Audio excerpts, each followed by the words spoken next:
Hi everyone, welcome to Babylon. We're gonna react to John Wick Chapter 3, Chapter 4 today.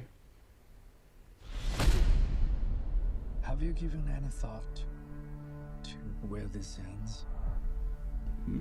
The table will never stop. You know this. Ian McShane's back. And the bearded man, that was Clancy Brown from Highlander. Not even you What? Brown. Kurgan Okay. from Highlander. can kill I didn't. Okay.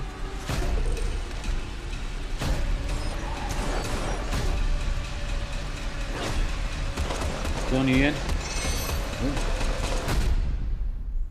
You ready, John? I was born ready, bitch. Lawrence Fishbowl. You ready to get into the Matrix? Yeah. That's the wrong one.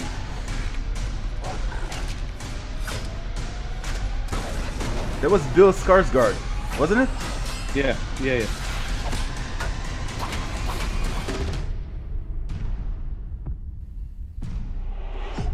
I get a feeling there's going to be some action in this one. Oh, it's an action film. March yeah. 2023. Teaser, Yeah. as teasers go. The funny thing, this could have easily been the teaser for John Wick Chapter 3. Because it doesn't. Yeah, it doesn't really show you, but it doesn't have Halle Berry, so you know it's Yeah. a different movie. No. Because if they had You her, know what I mean? It's they like- would show. It just tells you there's going to be action. Okay. Yeah, I know. it's gonna be action. There's gonna be action, And and who's going to be in it. That's Yeah. what they tell you.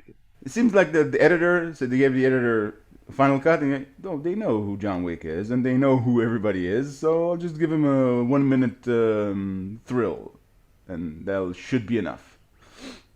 Look, teaser is supposed to kind of keep the fans happy and all that, and the fans of the John Wick franchise, they want to see more of the same. So Yeah. it's telling them that more of the same is coming. There might be Yeah. some little things in the story, but They could have just the same show Keanu Reeves standing on whatever on a balcony screaming John Wick 4 coming March 2023. it's good, Yeah. for what it's supposed to be. Yeah. It just tells you there's going to be a bunch of action and a few new characters. Yeah. Ian McShane's back, which is awesome. I like the series. Yeah. I've enjoyed it so I did far. too. For what it is, it's a bit of cheese, really. It's a bit of guilty cheese, pleasure kind but, of thing. but when it came out, it was a refreshing thing to see because they did change the face of action. They brought back the Jackie Chan days where the actors actually had to have skill in order to, fight.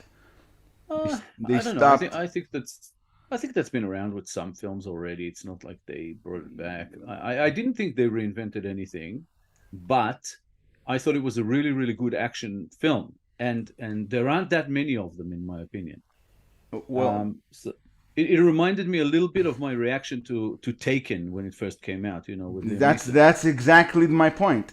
When Taken came out and its successor, Equalizer, they knew that their lead actors or either couldn't fight or didn't look good on camera while fighting, so they threw a lot of camera work into the sequences. And when you see it once, it's okay. You say, okay, I was entertained, sort of. But when you see it the second and third time, the third Taken was, I don't know even why they made it, and it doesn't work. But it's not. It aged really quickly, and John Wick is entirely different. The entire attitude to the action sequences there is entirely different. The camera is on Keanu Reeves. He does over 90% of his own stunts. It's always on him. There are way fewer cuts in action sequences. You get to live with him in the scene, and also he fucks up a lot. He throws a knife at his enemies, and the knife doesn't stick. When did you see a knife in an action film that doesn't stick when the hero throws it?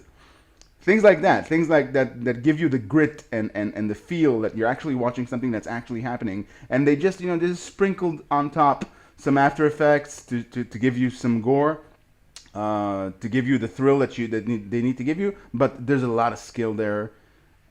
He's training very rigorously for each one of those installments, and it does its job. Who was it in the third one? Was it Mark Dacascos? I don't remember. I think he's the one who fights him. Mark Dacascos, who was in one of the I know. He played in the Crow sequel. the Crow sequel and the Freeman. Yeah.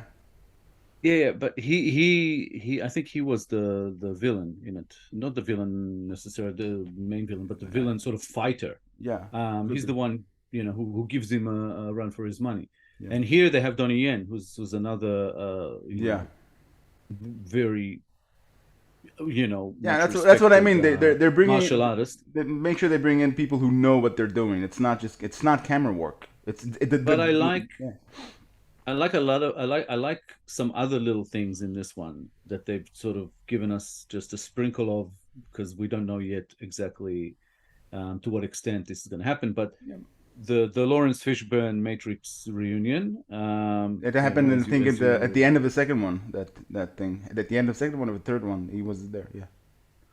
yeah, but and also Clancy Brown from Highlander, who I love. Yeah. And the Kurgan. also, well, talking about martial artists, Scott Adkins is in this somewhere, Yeah. um, And everything. as well as let me just get his name right, because this is a bit of a tough one. But Hiroyuki Sanada, who was in The Last Samurai, stuff like that. Ian McShane coming back is a big one. I love him. Yeah. And I just wanted to note also Lance Reddick is in this. I think it gives us bits and pieces. Bill Skarsgård again. Yeah. He's Pennywise, always yeah. good value. The second Pennywise. So I think it'll be as good as the previous ones. But to me, the first one is the best one. After that, it all become a little bit. I feel like I'm watching a music video in a way. Yeah. When I watch them, Yeah. but there's enough action and enough story to get me through, and I'm not bored, and I love Keanu Reeves, so It's I'll be also 8 months away, so they give you here's a little taste. for me, sort of final verdict is, yeah, it's an okay teaser, as teasers go, and I'm definitely looking forward to seeing Same the here. fourth installment. Yeah, it's fairly I do think they're milking it, but while it's still at least a decent action film, I don't see why they shouldn't make any more. Yeah, it's a franchise. It's a franchise that works. It's got a large fan base. It's fine. That's and my favorite part about it, that the entire franchise doesn't take itself too seriously. The creators are telling you, sit down, enjoy the ride. That's all it is, a ride. We're not looking to get any Oscars in this, and that's fine. That's a film that's aware of itself, and that's fine. That's always fine. If they had thought of it that it's something more than it is, then it would have been disingenuous. If you enjoyed this video, guys, be sure to like it, subscribe, and click the little bell icon so you'll get notified on all our future videos. Also, what did you think about the teaser for John Wick Chapter 4? Did you like it? Did you hate it? Are you a diehard John Wick fan? What do you think about life? Is the earth flat? Does Neil deGrasse Tyson know what he's talking about? Does he? Is there enough to life? Other thoughts? See you next time. Jenny.